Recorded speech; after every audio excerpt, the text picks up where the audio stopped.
My name is Rich Francis. I'm the chef, owner of the Seven Fire Hospitality Group based in Six Nations, Ontario. I specialize in modern Indigenous cuisine, and what that does is takes a look at the social economic factors that we deal with as Indigenous people through food. What I'm trying to do is basically get people to change the way they think, feel, and behave about Indigenous food. I'm Bertha Skye. I'm originally from Saskatchewan, northern Saskatchewan. My late husband, was from Six Nation. And when I retired at 65, a professor came to me and asked me to be an elder at McMaster. I'm still there, and at the hospital at McMaster, at Indigenous Studies, and Mohawk College. I've been there for I don't know how long, and Sheridan College. When I first started cooking back in 2006, one of the Indigenous chefs that we had studied in school was Bertha. When I seen that she was from Six Nations, that made me even more intrigued. Like, I was a carpenter, iron worker before I went to culinary school, so I didn't really know about the whole chef world or the significance of it back early in 2006. And the more I went into it, the more significance I was drawing from who we are as Indigenous people, but also who we are as Indigenous people through food. So every Indigenous chef that's alive today is basically where we are because of this woman. She helped, basically not helped, she actually paved the way for Indigenous chefs on a global scale. But still today, like I still consider her not only a matriarch, but also a huge influencer in my food. Oh, he's a big fan of mine. We watched him when he was cooking for Top Chef. Oh, my youngest daughter would have it on. He's on, and we'd sit and watch him. And we'd cheer him on. Yeah. I'm a native chef. I competed in the World Culinary Olympics, and I guess I'm an ambassador to cook native food, and I've been sent to Ireland, France, and Germany to compete in the World Culinary Olympics. So much has happened in my life that sometimes it's just amazing. When the war was over, the Second World War was over, they turned the army base in Prince Albert, where they had 1,000 soldiers, and they turned that to a residential school, and they had 500 students there. And they wanted me to apply for the job, and my sister and I applied for the job, and we both got in there. And that's where my career started. We had parents that taught us how to be good role models and to do what was right, work hard for a living. And so I started traveling, which I wanted to do. That was my dream, that when I was pulling weeds or cleaning the barn, that one day that I would see the world. One day I want to see what's over that hill over there. And then it's just been amazing. And then I met my husband and traveled through different schools. He was teaching in Moose Factory. That's where I met him. And then he brought me to Six Nation. And it was a place for where I had to learn a new language, in fact, 6 languages, and a different culture and different foods. It was a beautiful experience. Learning different foods and working, it was wonderful.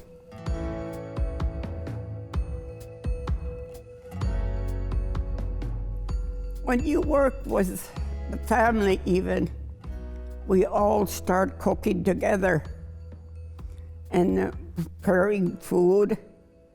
And it's important that you teach my son. I taught my son, 2 sons, how to cook. And my sons are really good cooks. And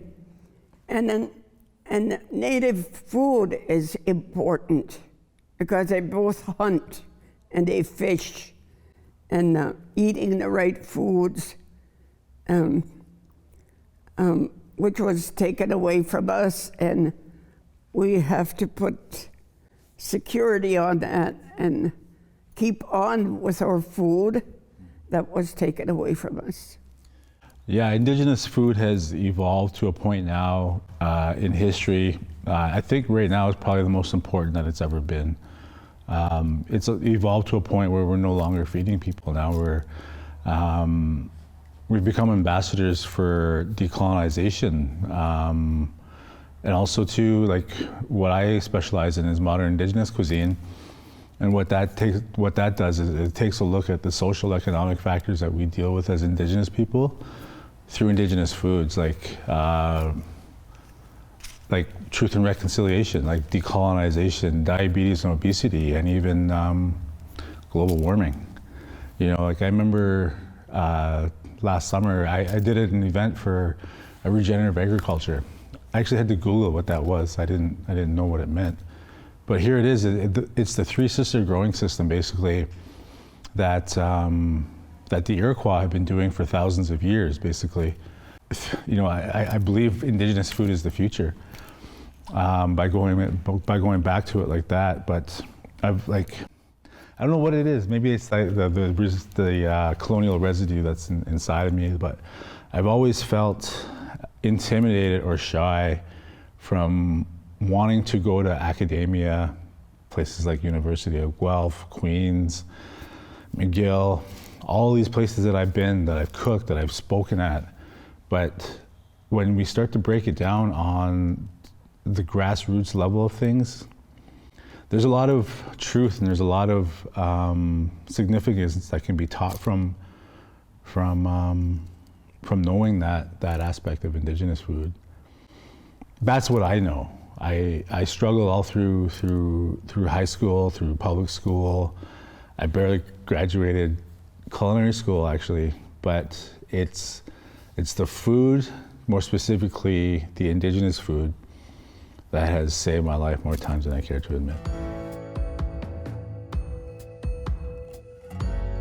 So I think sticking to our roots, I guess, well, Bertha gave a great example of that was when you were cooking in the Culinary Olympics. Congratulations, by the way, on that. My own kind of example is when I was in Top Chef Canada in the finale. I ended up cooking for. I think I ended up cooking for not only applause, but also I was also cooking for Colonial Palates as well, and which actually kind of backfired on me, but it actually brought me back to a time when I was a kid, transitioning from Northwest Territories to Six Nations, where my mom had sent me to school off the reserve, and I brought traditional foods to school, and kids will be kids, and it didn't go over so well. And that's when I lost my culture, my language. I was very ashamed of who I was as an Indigenous person. And it wasn't until I became a chef that I was able to start reestablishing those ties that I have to culture. I started delving more deeply into the Gwich'in culture, the Haudenosaunee culture. So that's where my early influence had become, was from my own roots. And so I remember I was starting to do outreach work, and I felt that I was starting to miss the mark because I was trying to impact as many people as possible when I hadn't done any work on myself. And the moment that I started to make it individual to who I was, it Because one, I started to see that I was starting to make an impact on a collective level through Indigenous communities. So that the decolonization, it's a process, it's a verb, and it's something that it doesn't really stop. Over the last 18 months, when the pandemic hit, people were in a rush. What are we going to eat for supper, or what restaurant can we go? And they were shutting down restaurants. And they were forced to cook at home. And it was amazing how some people start cooking their own food and open their eyes. The pandemic, from the outside looking in, it looks like a lot was lost. But for myself personally, as an Indigenous chef, it's helped me focus in, I guess, on more impactful work. It's helped me find myself more. I started the Seventh Fire, which really, really explores and embraces food security and food sovereignty.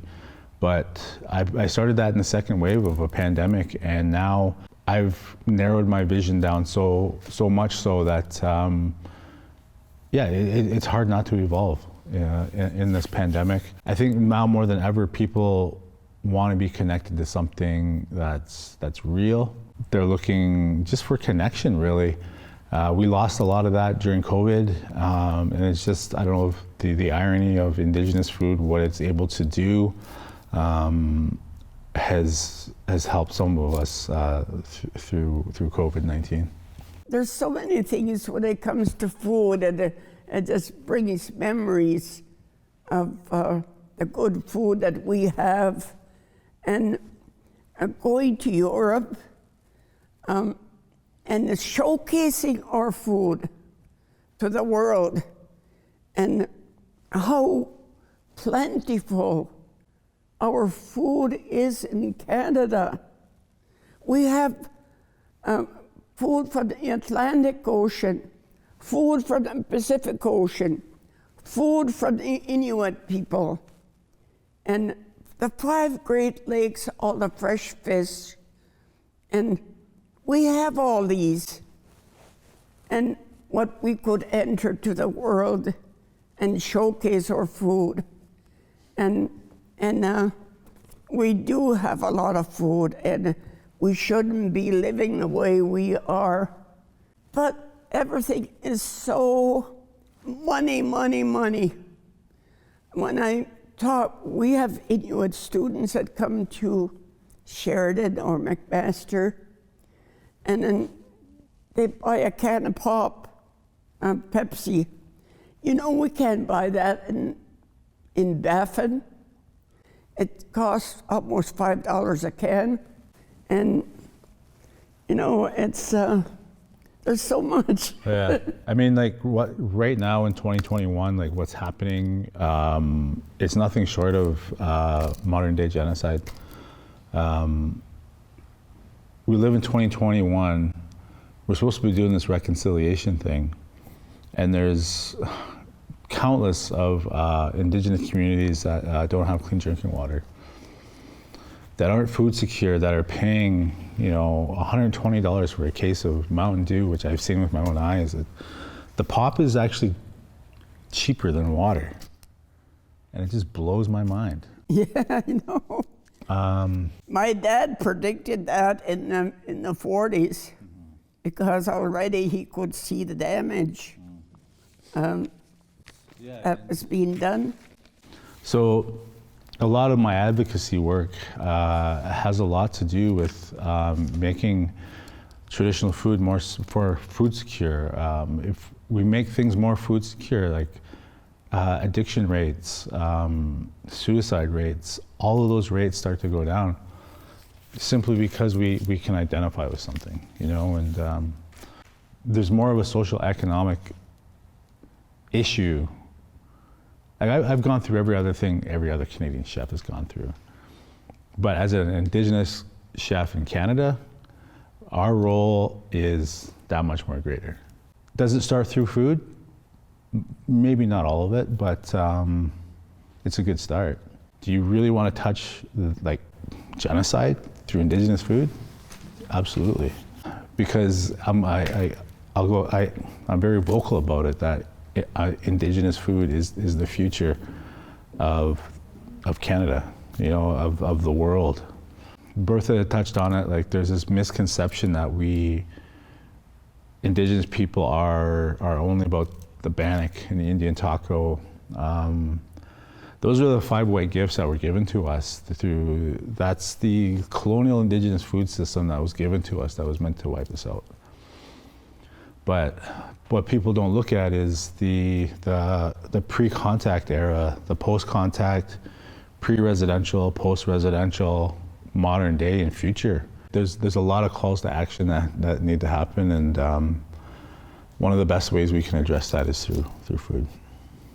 It's pretty bad out there, the way children are fed, and it's important that we guide our children and our grandchildren to have better eating habits. Yeah, the modern day residential school system is the child welfare system here in Canada. That in itself makes things so much more food insecure for our First Nation kids. Again, when you start to identify more strongly with who you are, with things become more secure, again, all those rates start to go down.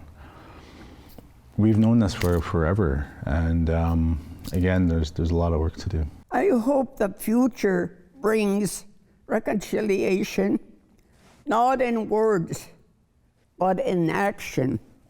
That's where you guys take over. I had to look at what reconciliation actually meant. It's a process of making something whole again. How do you do that? And then I thought, fuck, Indigenous people don't have anything to reconcile. So it's like, I don't know. So it depends on who you're asking. The amount of action or amount of attention that needs to go, I guess, into,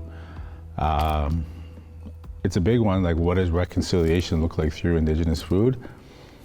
What does decolonization look like? All of that. Like right now, I think this is my life's work right now. Mm-hmm. I guess also too, like I wanted to ask you,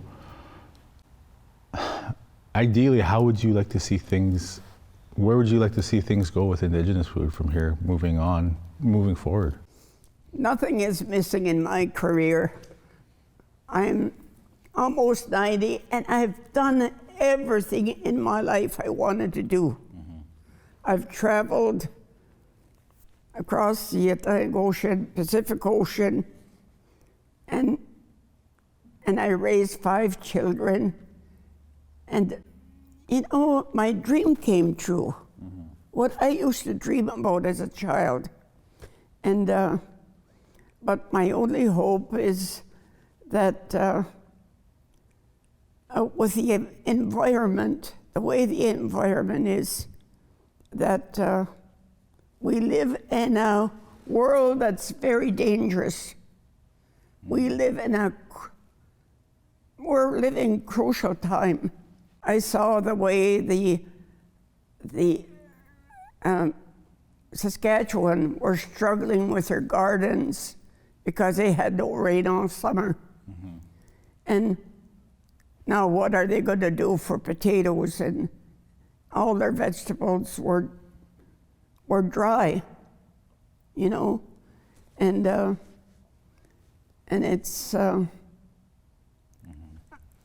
there's never ending with the environment, mm-hmm. with the weather, tornadoes, flooding, and fire, and it's along with the pandemic. Mm-hmm. We live in a scary, scary time.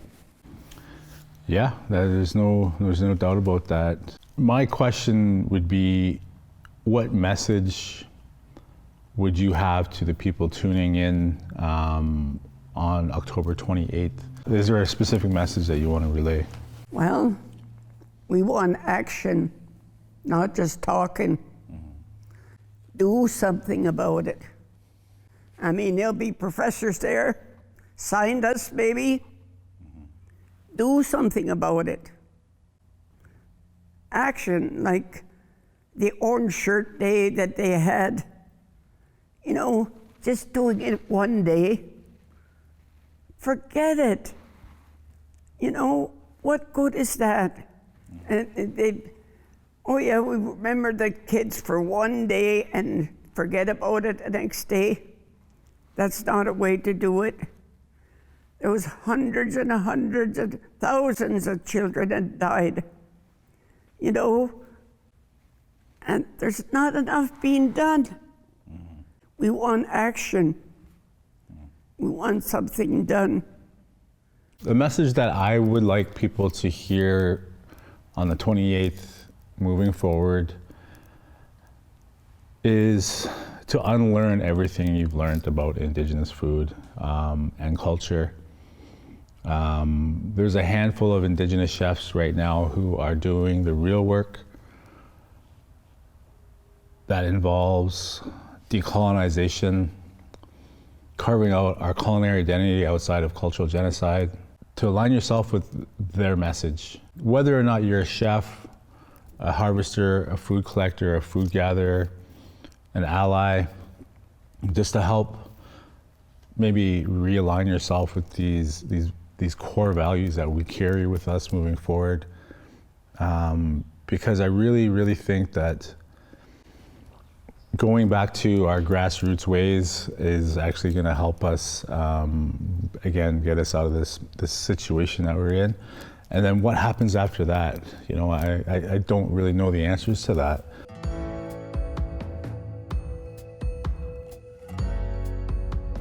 We had a lot of things to overcome, like, you know, cultural genocide and genocide as a whole, basically. So why has it taken this long for Indigenous food to evolve to where it is today? We had a few things to overcome, you know, like give us a minute, we'll get there. But ultimately, everything is rooted in tradition. Everything, all the groundwork has already been done for us. So I guess it's basically just right now, it's realigning our pieces to evolve into something positive, really. And now it's time to do the real work, which allowed me to start the seventh fire again in the second phase of a pandemic, where I'm harvesting beluga whales and moose, and I'm not hiding anymore. I haven't asked for a government grant or permission to set up where I want to set up. And so I think that call to action for myself was putting plans into action, is dismantling systems of oppression that has allowed us to do this. And so this is where I think the real work. You didn't have to ask for permission all the time.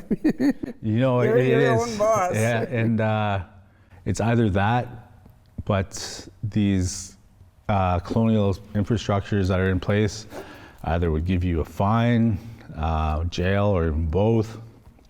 But you know, COVID just had a way of, you know, Creator just had a way of saying it's time to refocus.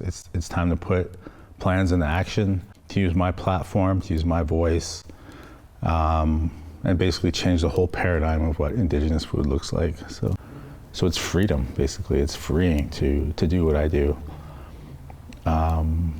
And just the people that come to the dining experience, it's solidarity, and they're allies moving forward, and it means the world to me.